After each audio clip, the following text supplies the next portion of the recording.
গতকাল যতটুকু আলোচনা করেছিলাম আমরা ইব্রাহিম আলাইহিস সালামের আলোচনা আজকে ইনশাআল্লাহ যতটুকু সম্ভব সংক্ষিপ্তভাবে শেষ করব। দীর্ঘদিন যাবৎ আমরা কয়েক সপ্তাহ এই ইব্রাহিম খলিলুল্লাহর আলোচনা শুনতেছি। তাদের আলোচনা তো আমরা করে শেষ করতে পারবো না, আমরা করে শেষ করতে পারবো না। 175 বছর হায়াত পেয়েছিলেন ইব্রাহিম আলাইহিস সালাম, হঠাৎ করে আরেকটু বেশি পেয়েছিলেন। 175 বছর হায়াত আমরা সাধারণ অল্প সময়ে 2 সপ্তাহে 3 সপ্তাহে তো শেষ করতে পারবো না। ইব্রাহিম আলাইহিস সালাম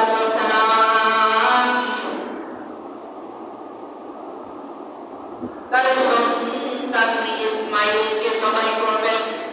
আমাদের ইতিহাস ছিল, আল্লাহ রাব্বুল আলামিন বললেন, ইব্রাহিম আমি তো তোমার উপরে খুশি হয়েছি, সালামুন আলা ইব্রাহিম। রব্বুল আলামিন আসমান থেকে ইব্রাহিমের জন্য সালাম ঘোষণা করেছেন, শান্তি ঘোষণা করেছেন। পয়গম্বর ইব্রাহিম একটা দুইটা নয় 10টি পরীক্ষার মধ্যে আল্লাহ রাব্বুল আলামিনের কাছে গিয়ে জয়যুক্ত হয়েছে। ইব্রাহিম আলাইহিস সালাম সন্তানকেও গরুর প্রান্ত রেখে এসেছেন, কখনো দোয়া করেছিলেন। আবার ওই ইব্রাহিম যখন সন্তানের পরিবর্তে জবাই হয়ে গেল পশু, চোখ খুললেন, ইব্রাহিম শুকরিয়া আদায় করলেন, সন্তান ইসমাঈলও শুকরিয়া আদায় করেছেন। আল্লাহ রাব্বুল আলামিন বলেন, কিয়ামত পর্যন্ত ও ইব্রাহিম তোমার এই স্মৃতিকে আমি ধরে রাখবো। সুবহানাল্লাহ বলেন, কিয়ামত পর্যন্ত ধরে রাখবো। আজকে আমরা ভেড়া, দুম্বা, মহিষ, গরু জবাই করে থাকি। এসব কিছু হলো সেই দুম্বার পরিবর্তে যদি ইব্রাহিম তার সন্তান ইসমাঈলকে জবাই করতে চায়, তাহলে কিয়ামত পর্যন্ত মানুষ মানুষকে জবাই করত, এটাই ছিল বিধান। কিন্তু না, রব্বুল আলামিন রহমান গফফার বললেন, কিয়ামত পর্যন্ত এইভাবে যদি উম্মতেরা আমার কাছে জীবনের পরিবর্তে একটা জীবন উৎসর্গ করিয়া দেয়। মুসলমান ভাইরা আমার খুব ভালো করে শুনবেন কথাগুলো। জীবনের পরিবর্তে জীবন আমরা বন্ধন করে থাকি। সন্তান যখন অসুস্থ হয়ে যায়, কোনো বিপদ আপদ বা কোনো মুসিবতে আমরা পড়ে যাই, তখন কিন্তু বলি, আল্লাহ জানের বদলে আমি জান কোরবানি করে দেব। বলি কি না বলে, জানের বদলে আমি জান কোরবানি করব। একইভাবে জানের বদলে জান আল্লাহ রাব্বুল আলামিন কোরবানিতে কবুল করেছেন। আজিমুশ শান একটা প্রাণী, মুফাসসির তাফসীরের মধ্যে বলেছে প্রাণীটা হলো ওই যে হাবিল কোরবানি করেছিল দুম্বা। আল্লাহ রাব্বুল আলামিন জান্নাতের মধ্যে দুম্বাকে রেখে দিয়েছিলেন। সুবহানাল্লাহ, জান্নাতের মধ্যে রেখে দিয়েছিলেন। ইব্রাহিম আলাইহিস সালামকে আল্লাহর হাবিব মুহাম্মদ রাসূলুল্লাহ ঘোষণা করেন। আল্লাহ রাব্বুল আলামিন বর্ণনা দিয়েছেন, আল্লাহ রাব্বুল আলামিন ইসমাঈল যাবিহুল্লাহর পরিবর্তে যে প্রাণীটা দিয়েছে, ওই প্রাণীকে আল্লাহ রাব্বুল আলামিন বলেন, ইসমাঈলকে জবাই করার যে সওয়াব আমি ইব্রাহিমকে দিয়েছি, কিয়ামত পর্যন্ত মানুষ যদি এইভাবে পশু জবাই করতে থাকে, আমি ওই সন্তান জবাই করার সওয়াব দিয়ে দিব। সুবহানাল্লাহ, সন্তান জবাই করার সওয়াব দিব। আমরা ভিডিওতে অনেক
জিবরাইল আলাইহিস সালাতু ওয়াস সালাম বললেন, ইব্রাহিম খলিলুল্লাহকে বললেন, পয়গম্বর, আল্লাহ রাব্বুল আলামিন আপনার উপরে এত পরিমাণ খুশি হয়েছে, যদি আপনি এখন আল্লাহর দরবারে কিছু চান তাহলে আল্লাহ রাব্বুল আলামিন আপনাকে দিয়ে দিবেন। সুবহানাল্লাহ বলেন।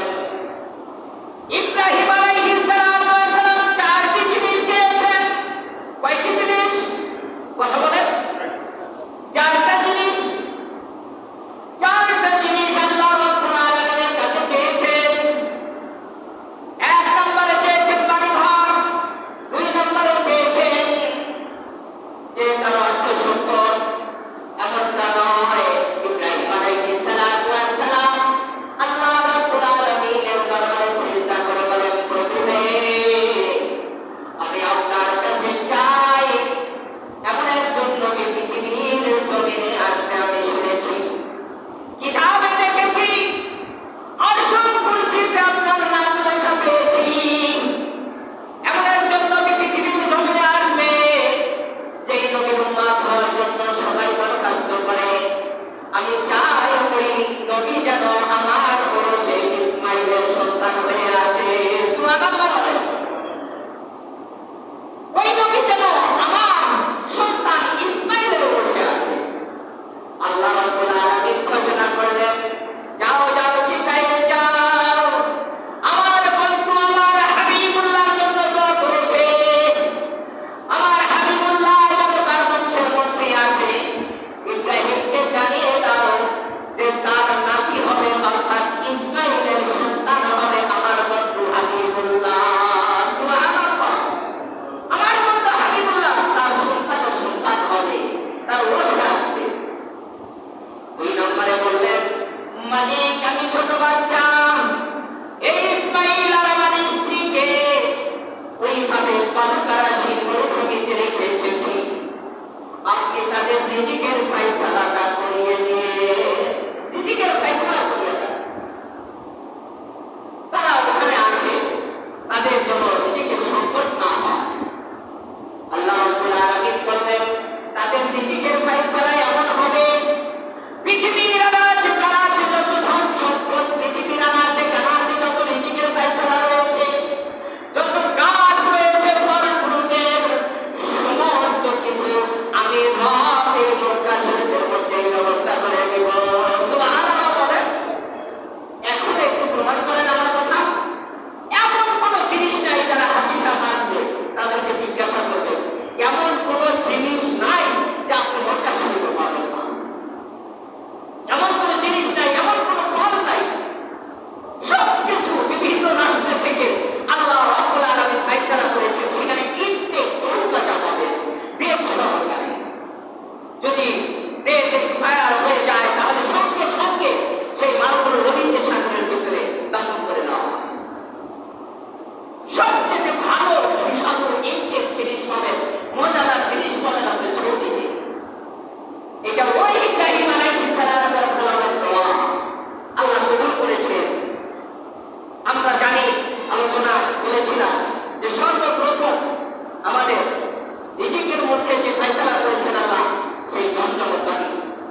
ভাবে একটু ভেবে নিচ্ছেন কখনো যে যদি আল্লাহ এইভাবে সন্তান জবাই করার আদেশ দিত, আমার মনে হয় সমাজের ভিতরে একটা পাওয়া কঠিন হয়ে যেত। ঠিক কি না বলে?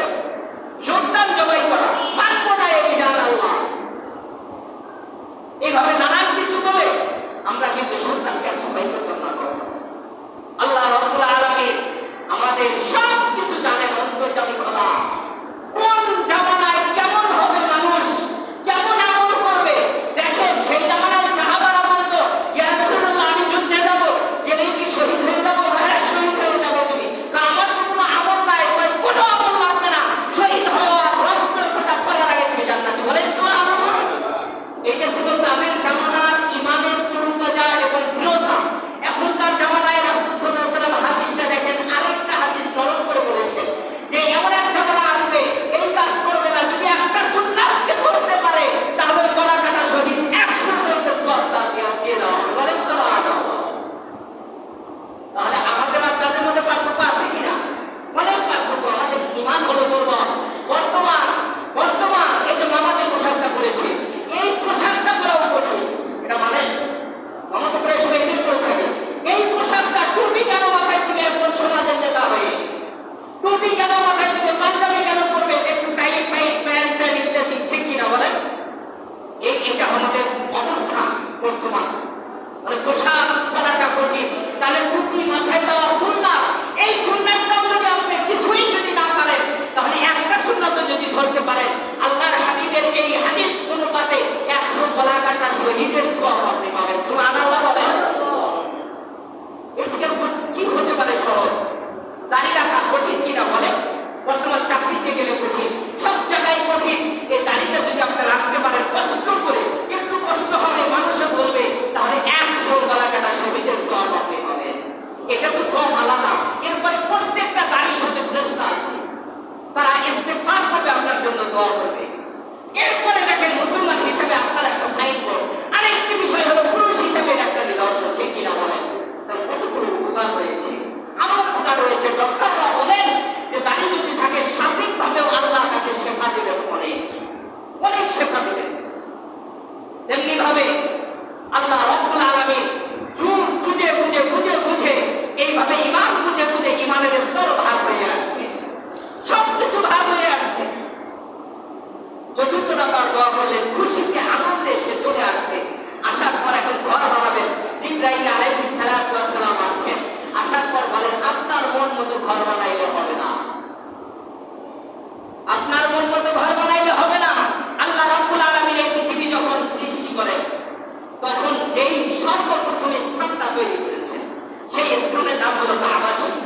সেই স্থানের নাম কি? কথা বলেন একটু। কি শরীফ? কাবা। কাবুল শব্দের অর্থ হলো উচ্চা। এই যে হাঁটুর এই জায়গাটার নাম হলো কাব, আরবিতে কাব বলা হয়, পবিত্র কোরআনে নিয়ে আসছে।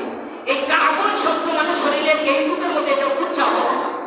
তেমনি ভাবে কাবুল মানে কাবা, মানে পৃথিবীর সবচেয়ে উঁচা জায়গা, প্রথম জায়গা। আল্লাহ রাব্বুল আলামিন বাইতুল মামুর থেকে একটা পাথর দিয়ে সেই জায়গাকে নির্দিষ্ট করেছেন। বলেন সুবহানাল্লাহ। তাহলে সর্বপ্রথম কাবা সৃষ্টি করেছেন আল্লাহর হুকুমে, ফেরেশতাদের মাধ্যমে। সর্বপ্রথম সৃষ্টি হয়েছে আল্লাহর হুকুমে, ফেরেশতার মাধ্যমে। এরপরে আল্লাহ রাব্বুল আলামিন আদমকে দুনিয়ার জমিনে প্রেরণ করেছেন। আদম আলাইহিস সালাতু ওয়াস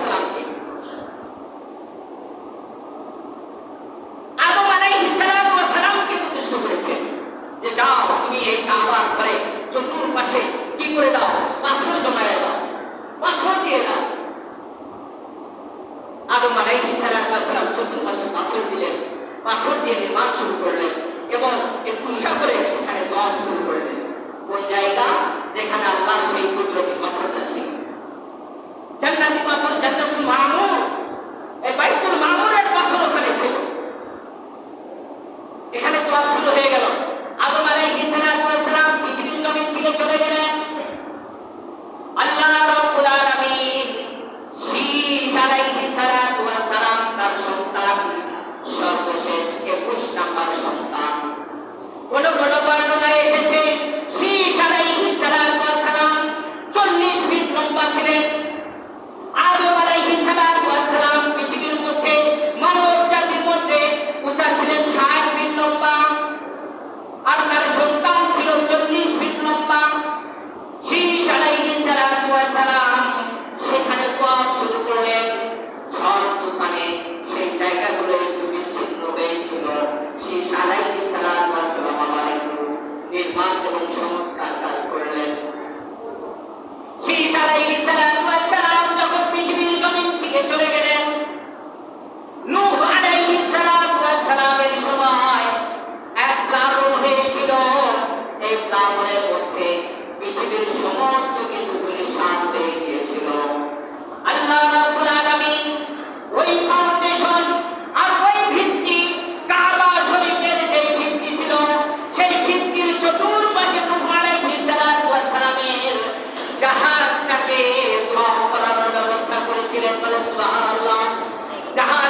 করলেন। বর্তমান হাজি সাহেবকে জিজ্ঞাসা করবেন যে কাবা শরীফের পাশে এই কোনারে দেখবেন একটু জায়গা রয়েছে যার নাম হাতিমে কাবা। কি নাম? হাতিমে কাবা। এই হাতিমের কাবা সম্পূর্ণ পুরাটা ইব্রাহিম আলাইহিস সালাম পুরাটাই ভিত্তি ফাউন্ডেশন দিয়ে ঘর তৈরি করলেন। কোনো ছাদ ছিল না, কি ছিল না? ছাদ ছিল না, ছাদ ছাড়া তৈরি করলেন শুধু পাথর দিয়ে। একটু উঁচা হওয়ার পর ইব্রাহিম আলাইহিস সালাম খুব বেশি উঁচা ছিলেন না, আমাদের নবী থেকে একটু উঁচা ছিলেন। এই জন্য আল্লাহর কাছে বললেন, আল্লাহ এখন এই উঁচা জায়গায় পাথর কিভাবে লাগাবো? বাঁশ খোটা ইত্যাদি মাছা আমাদের এখানে তো নাই, এখন ব্যবস্থা নাই, কি করবো? আল্লাহ রাব্বুল আলামিন জিবরাইলকে বললেন, জিবরাইল জান্নাত থেকে একটা পাথর নিয়ে যাও, এই পাথরটা তুমি ইব্রাহিমকে দাও। ইব্রাহিমকে বলো এই পাথরের উপর দাঁড়ানোর পর এই পাথরকে যেভাবে আদেশ করা হবে ডাবল লিফটের কাজ করে দিবে। বলেন সুবহানাল্লাহ। লিফটের মতো কাজ করবে, যেখানে যাওয়া দরকার ডানে যাওয়া দরকার পাথর ডানে চলে যাবে, বামে যাওয়া দরকার বামে চলে যাবে, নিচে নামা দরকার নিচে চলে আসবে, উপরে ওঠা দরকার পাথর অনায়াসে তাকে লিফটের কাজ করে দিবে। সুবহানাল্লাহ। বর্তমান পাথরটা এখন ক্লাসের মধ্যে আছে, হাজী সাহেবরা দেখেছেন মাকামে ইব্রাহিম বলা হয়। এই পাথরটা দেখার জন্য হাজার হাজার হাজী সাহেবরা যায়।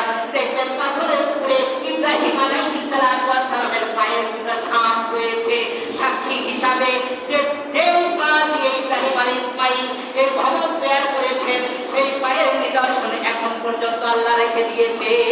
সুবহানাল্লাহ। নিদর্শন হিসাবে আল্লাহ এখনো রেখে দিয়েছে। ইব্রাহিম আর ইসমাইল নির্মাণ কাজ শেষ করলেন, কিছু পাথর বেঁচে গেল, পাথরগুলো সেই পাহাড়ের উঁচুতে নিয়ে আল্লাহর আদেশে ছিটিয়ে দিলেন। আচ্ছা, পাথর যদি ছিটানো হয় তাহলে উপরে বাতাসে উঠতে থাকবে না নিচে পড়ে যাবে? কথা বলেন একটু। আপনি পাথর যদি উপর দিক পিটা মারেন, ঢিল মারেন, পাথর কোথায় পড়বে? সর্বোচ্চ একটু দূরে যায়, পড়ে যাবে, ঠিক কিনা বলে? এবার পাথর কি ছিটানো যায়? আল্লাহকে বললেন, আল্লাহ এই পাথর কিভাবে ছিটাবো, কোথায় যাবে? বা আমি বলেছি তুমি ছিটিয়ে দাও। আর ছিটিয়ে দেওয়ার মালিক হলাম আমি রব। বলেন সুবহানাল্লাহ। বর্ণনায় এসেছে কিয়ামত পর্যন্ত ওই পাথর ছিটানো হয়েছে যেখানে বাতাসে আল্লাহ সাহায্য পৌঁছেছে। কিয়ামতের আগের দিন হলেও সেখানে একটা মসজিদ তৈরি হবে। বলেন সুবহানাল্লাহ। মসজিদ তৈরি হবে। এরপরে দাওয়াত দিলেন, এলান করলেন। এলানের আওয়াজ আল্লাহ রূহের জগৎ পর্যন্ত পৌঁছিয়ে দিলেন। ওইখান থেকে যে বলেছে আল্লাহুম্মা লাব্বাইক লা শারীকা লাকা লাব্বাইক ইন্নাল হামদা ওয়ান নি'মাতা লাকা ওয়াল মুলকা লা শারীকা লাক। রব্বে কারীম যদি একবার বলে থাকে একবার হজ করবে, দুইবার বলে থাকে দুইবার হজ করবে, শতবার যদি বলে থাকে শতবারই সে হজ করার তৌফিক পাবে। বলেন সুবহানাল্লাহ। আল্লাহ যেন আমাদের হজ করার জন্য তৌফিক দান করে। সবাই বলে আমিন। আরেকটু আলোচনা করে শেষ করছি। এরপরে ইব্রাহিম আলাইহিস সালাম চলে যাওয়ার পর ধারাবাহিকভাবে আবার সেই কাবা শরীফ সংস্কার শুরু হয়ে গেল। বিশ্ব নবীর জামানায় সংস্কার হয়েছে, তার দাদা সংস্কার করেছেন। এরপরে আবার রাসূল সাল্লাল্লাহু আলাইহি ওয়াসাল্লাম চলে যাওয়ার পর জুবাইর রাদিয়াল্লাহু তাআলা আনহু সংস্কার করেছেন, কিলাব গোষ্ঠীর লোকেরা সংস্কার করেছেন।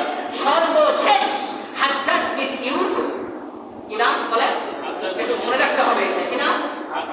হাজ্জাজ বিন ইউসুফ। ইনি ছিল জালেম একজন বাদশা, খুবই কুখ্যাত জালেম বাদশা, যার বর্ণনা দেওয়া সম্ভব নয়। একদিনে 20,000 সাহাবীকে নিজের হাতে কড়াইয়ের ভিতরে তেলের ভিতরে দিয়ে সে শহীদ করে দিয়েছে। হাজ্জাজ বিন ইউসুফ না, এত বড় জালেম বাদশা। এই বাদশা ভালো কাজ আর খুঁজে পায় না, কি করবে? তার ক্ষমতা দিয়ে বলল আমি কাবা শরীফটা একটু নির্মাণ করি। এই জন্য সে আবার সংস্কার করল।